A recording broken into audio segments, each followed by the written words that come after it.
कोठों में, दिल्ली के जो रेड लाइट एरिया है उसी में ही कोठों के अंदर जाके उन औरतों को बाहर निकालना और उनके बच्चों को एक नया जीवन देना। और इस काम में बहुत चुनौतियां हैं, लेकिन एक विश्वास भी है कि ये काम दिया गया है, सौंपा गया है।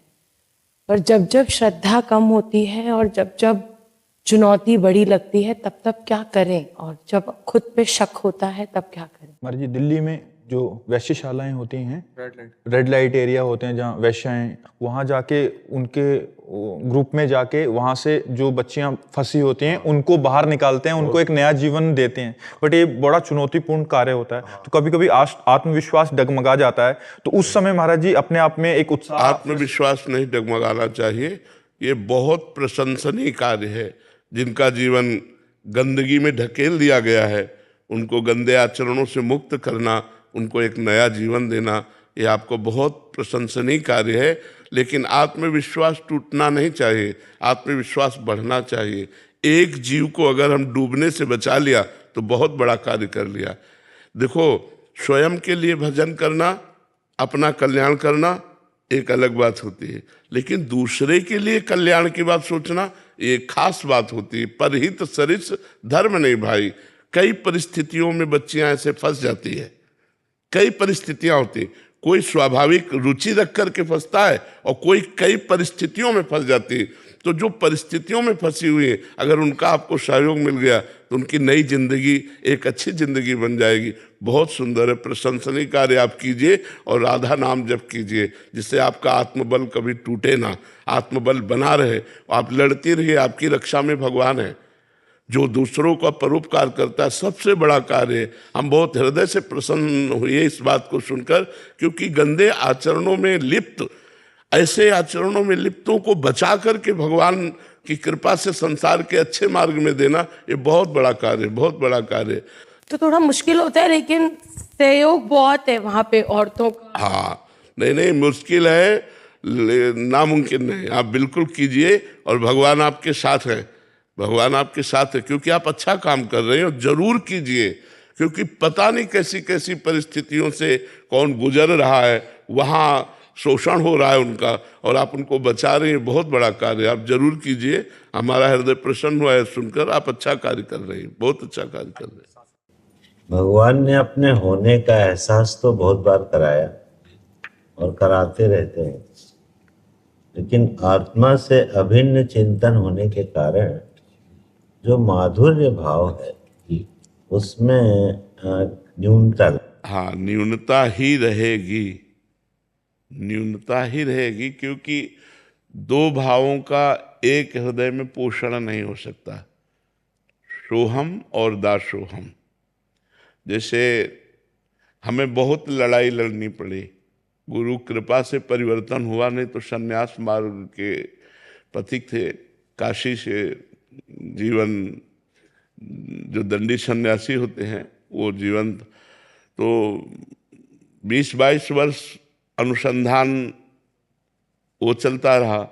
अब जब महादेव जी की कृपा हुई और इधर का आकर्षण हुआ, अब बड़ी समस्या कि जब वो एक है, अद्वितीय है, और वो मैं हूं, तो किससे अनुराग? मेरा ही तो आत्मस्वरूप सब है। ये जो भी कुछ प्रतीत हो रहा है वो मेरे सिवा और कुछ है ही नहीं। बड़ी समस्या पड़ी, बड़ी समस्या पड़ी। और फिर महादेव जी से कहा इस ज्ञान का अपहरण करो। महादेव जी से कहा, रो के प्रार्थना की कि मेरे आत्मस्वरूप प्रभु इस ज्ञान का अपहरण करो। जब उस ज्ञान धीरे धीरे धीरे धीरे धीरे धीरे फिर वो बात जो नाथ मैं अधम जीव हूँ, प्रभु आप मेरे स्वामी हैं, धीरे धीरे धीरे धीरे भाव का वो एक मतलब पूर्व जीवनगत हो गया। और ये नवीन जीवन, इसमें महत्पुरुषों की कृपा प्रधान रही। नहीं, कभी हम नहीं आ सकते थे। जहां हम एकांत होते, बस वही योग वासिष्ठ और वेदांत की बातें तो सब काट देती सब काट देती, कुछ नहीं रहने देती। बड़ी समस्या थी। गुरुजी से हमने कहा कि 1 वर्ष हो जाने के बाद उन्होंने कहा, तो हम कहा महाराज जी आपसे हम सत्य कहते हैं, पाठ करते हैं आप जो कहते हो, जो सेवा करते हो वो करते हैं, लेकिन हमारा विश्राम उड़िया बाबा की वाणी, वेदांत, योग वासिष्ठ इनमें होता है। तो उनका चिंता मत करो, धीरे धीरे सब आ जाएगा, धीरे धीरे सब आ जाए। तो धीरे धीरे नहीं रह सकता, क्योंकि इस हृदय की बात है। हाँ, जब आप इस प्रश्न करोगे स्फुरित हो जाएगा, कोई विस्मरण नहीं है। पर अब अंदर ये बैठ गया है कि मैं तत्व का विस्मरण ही भक्ति का लक्ष्य है, मैं का विस्मरण ही भक्ति का लक्ष्य है। केवल तू ही तू है, ब्रह्म नहीं, माया नहीं, नहीं जीव नहीं काल, अपनी ही सुधि ना रही, एक रहे नंदलाल। इसी मैं तत्व का स्वयं बोध कराने के लिए गोपीजनों के पास उद्धव जी आए थे, और वो मैं तत्व का विस्मरण किए हुए बैठी हुई थी। तो जो मैं तत्व का विस्मरण किए हुए कृष्णाकार थी, प्राण भय कान में, कान भय प्राण में, ही में न जान पड़े कान है कि प्राण है। जहां ये स्थिति कि उधो मन न भय 10वीं से खुतो सो गयो श्याम पे, अब को आराध है इस। और उधो मन माने की बात, दाग सुहारा छाणी अमृत फल, विष कीरा विष खात, उधो मन माने की बात। अब वो जो श्याम सुंदर के प्रति परम प्रीति है, उसमें इसीलिए जो रस की बात जब कही गई, आप मतलब अन्यथा न लीजिए, जब रस की बात कही गई तो कहा गया यन नारदादेश सुकैरगम्यम वृंदावने वंजुल मंजु कुंजे तत्कृष्ण चेतो हरणैक विज्ञ मत्रास्त किंचित परमम रहस्यम। जहां ब्रह्मा जी, ईश भगवान शिव, आज माने ब्रह्मा जी और नारद जी और श्री सुखदेव जी, ये सब महान चरम अवस्था को प्राप्त हैं। इन महापुरुषों ने जिस रस का रसास्वादन नहीं किया, वो रस वृंदावन का, जैसे अब आप कहेंगे कौन सा रस का रसास्वादन नहीं किया? भगवान शिव बोध संपन्न सर्व सब गुणों के अधिष्ठात्र हैं, परम वैष्णवान हम यथा शंभु। तो अब हम आपको इशारे से बता दें, पत्रावलिम रचितुम कुचयो कपोले, बद्धुम विचित्र कवरिम नव मल्लिका भी। हे लाडली जू, मैं आपके वक्षस्थल में पत्रावली करने का अधिकार। पत्रावलिम रचितुम कुचयो कपोले, बद्धुम विचित्र कवरिम नव मल्लिका भी, अंगम चुभूसी तुमा भरणई धृता से। मैं कब ऐसा सौभाग्य होगा कि आप ऐसा श्रृंगार करने का मुझे। तो ये न वीणाधारी नारद जी को सौभाग्य मिला, न देवाधिदेव महाशंकर को, न भगवान ब्रह्मा जी को भी नहीं, बड़े बड़े महापुरुषों ने। क्योंकि ये सब आचार्य कोटि के महापुरुष, जैसे पक्की मटकी को फोड़कर कुछ नहीं बनाया जा सकता, ऐसे ये परिपक्व ब्रह्म स्वरूप है। लेकिन जैसे अपने लोग अधम कच्ची मटकी हैं, अब वो फोड़कर कुछ भी बना लिया जा सकता है।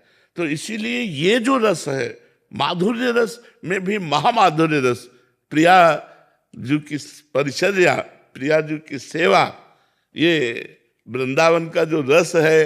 अब इसके लिए जैसे श्रीपाद प्रबोधानंद जी महाराज जब पधारे तो रसिकों का संग किया, तो उन्होंने एक शब्द लिखा है, बहुत कई बार इस श्लोक में वृंदावन महिमामृत में लिखा है।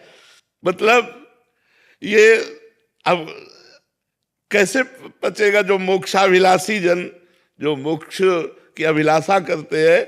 लिखा है जब राधा माधव का प्रेम रस प्राप्त होता है तो मोक्ष थुतकी कृत्य हो जाता है। दीयमानम न ग्रहणंति बिना मत सेवनम जना, सारिष्ट सामीप्य आदि जो मोक्ष है ये देने पर भी नहीं लेते, मेरी सेवा। तो ये जो एक भाव के द्वारा ही हम अपने लक्ष्य को प्राप्त कर सकते हैं। इसीलिए भगवान ने योगों का वर्णन किया, सांख्य योग, भक्ति योग, कर्म योग का, क्योंकि एक साथ तीनों का अनुष्ठान नहीं हो सकता। एक उपासक के द्वारा या तो ऐसे करके चलो तो भगवान जहां चला दे, और या फिर जो गुरु कृपा से पकड़ा फिर उसी पे परिपूर्ण हो जाए। अब चित्त का इधर आकर्षण होने पर पूरा का पूरा सिस्टम बदलना होता है, पूरा सिस्टम बदलना होता है। फिर भगवान से मांगना पड़ता है। जैसे भाई जी हनुमान प्रसाद पोद्दार जी ने एक पद में लिखा, मुझे बुद्धिहीन बना दो हे भगवान। ये सब अपरीत कर लो, जितनी जानकारी है एक अबोध बालक की तरह। अजात पक्षायु मातरम खगा, जैसे जिस पक्षी के पंख नहीं निकले वो बच्चा घोंसले में बैठे माँ की बाट जो होता है, ऐसे हे प्रियालाल केवल मैं आपका चिंतन करूं, केवल आपकी दास्ता, केवल आपकी कृपा की बाट जो हूं, ये थोड़ा सा अलग हो करके है। बहुत कृपा की आपने, बहुत कृपा की, बहुत बहुत कृपा, बहुत।